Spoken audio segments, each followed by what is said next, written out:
दोस्तों, इतिहास गवाह है कि दुनिया को बदलने के लिए किसी बाबा की भभूत की नहीं, बल्कि किताबों की ताकत की जरूरत होती है। डॉक्टर बाबा साहेब अंबेडकर क्या वो किसी मंदिर में घंटा हिलाकर सिंबल ऑफ नॉलेज बने? नहीं, उन्होंने कोलंबिया यूनिवर्सिटी और लंदन स्कूल ऑफ इकोनॉमिक्स में अपनी बुद्धि को खींचा। उसी शिक्षा के दम पर उन्होंने सदियों पुराने भेदभाव के सिस्टम को हिलाया और देश को वो संविधान दिया जो आज हमें बराबरी का हक देता है। भगत सिंह ने 23 साल का वो नौजवान फांसी के फंदे पर घंटा हिलाते हुए नहीं गया था। वो जेल की काल कोठरी में बैठकर किताबें पढ़ रहा था। उसने अपने तर्क से ब्रिटिश हुकूमत की जड़ें हिला दी और पूरे ब्रह्मांड को बता दिया कि विचार मरते नहीं हैं। स्वामी विवेकानंद, उन्होंने शिकागो में जब दुनिया को हिलाया तो वो किसी जादू टोने के दम पर नहीं, बल्कि अपने गहरे अध्ययन और विवेक के दम पर था। उन्होंने खुद कहा था कि हमें ऐसे धर्म की जरूरत नहीं है जो विधवाओं के आंसू ना पोंछ सके। हमें विज्ञान और तर्क की जरूरत है। इन सब ने स्कूल, कॉलेज और किताबों का रास्ता चुना और इतिहास रच दिया। इन्होंने घंटा नहीं हिलाया, इन्होंने दुनिया की सोच की दिशा बदल दी।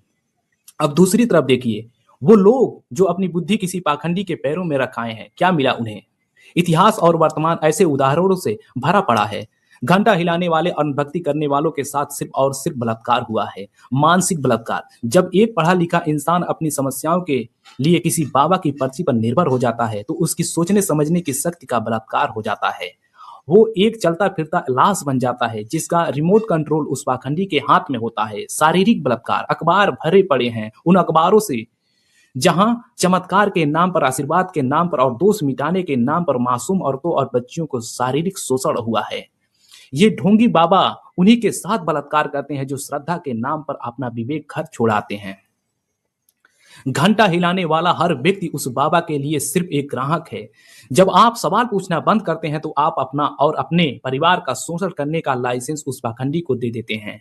तो तुम्हें किसका वंशज बनना है? अंबेडकर का, भगत सिंह का या विवेकानंद का, जिन्होंने पढ़ लिख कर इस सिस्टम और ब्रह्मांड को चुनौती दी, या उन भेड़ों का जो आज भी किसी कल के छोकरे के सामने खड़े होकर अपना मानसिक और शारीरिक बलात्कार करवा रहे हैं? फैसला साफ है, या तो किताबों की शरण में जाओ और सिस्टम हिलाओ, या पाखंडियों की शरण में जाकर अपनी नस्लों का विनाश करवाओ।